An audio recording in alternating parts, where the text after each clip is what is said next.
Right, so this is how to use the weak phrases in Master Edit. So we'll go ahead and select weak phrases down here. I'm going to paste the text that I have copied from my document and hit Analyze. And so I haven't used very many in this particular portion, just right here. And highlight. This is really good for academic writing. But how to make use of it is you don't want to use too many of these types of phrases like it was, there were, there are, there is, whatever tense that you happen to be writing in. In this case, I don't have any that I need to change, but sometimes you'll start a sentence like this. Usually these phrases will start sentences, but in these cases I don't need to change any of them. There were nice houses, and there were nice houses. No reason to change that. It was a nice house. You really can't reword that any other way.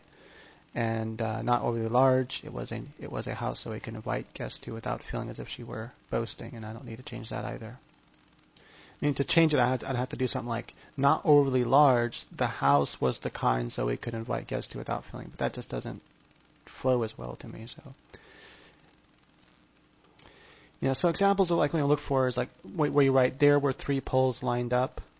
So there's not even referring back to anything. So there were 3 poles lined up in the front yard. Just simply say 3 poles were lined up in the front yard. So oftentimes it's just as simple as removing the weak phrase there were from the beginning of the sentence. So let's just go ahead and see that really quick. Oops, they were weak. There were 3 poles in the front yard. Can just be changed to 3 poles were in the front yard, like that. So you want to look for things where you can just simply remove this phrase and then put that one weak word, and then you can see, well, is there a way I can further strengthen it by removing the weak word altogether? That is the word were. So when you're dealing with objects, sometimes it's kind of difficult. You're forced to say things like the trees spotted the front yard, or the house was snug against the seaside or the cliff, and things like that. The house stood on the street corner. So you're having to use these like non-literal, because the house can't literally stand. Trees don't literally dot anything. Another thing, you can put a doer into the sentence, but because this is obviously something that happened in the past, you would have to write the past tense. And if you're already writing the past tense, you have to use the perfect tense. So now you resort to using the word had. He had pounded the 3 poles, into the ground that now line the front yard, something like that. I just noticed I typed there and I didn't type 3. That should be 3 poles. Wow, and I didn't type I there. There we go. 3 poles were in the front yard. And that's kind of vague, right? So you can be like, now you can, so first you found this weak phrase by using this function. Then you simply reversed it, got rid of the weak phrase, and now you have a weak word.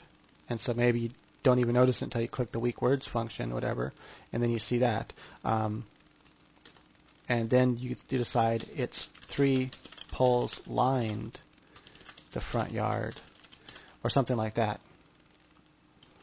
Then it can be just like, evenly spaced to even paint, if you wanted to paint the image more clear, or, 2 feet apart, evenly spaced. But I'd probably just go with evenly spaced. Let the reader imagine how far apart. Okay, so that's how you use this function. It could be really useful.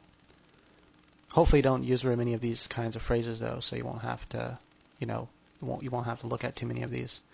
But when you're writing academically, especially when you're like forced to write passively, you're gonna find yourself saying it was a lot or it is a lot, and you're gonna have to like cleverly think of ways to reword it if possible. But this function will definitely help that.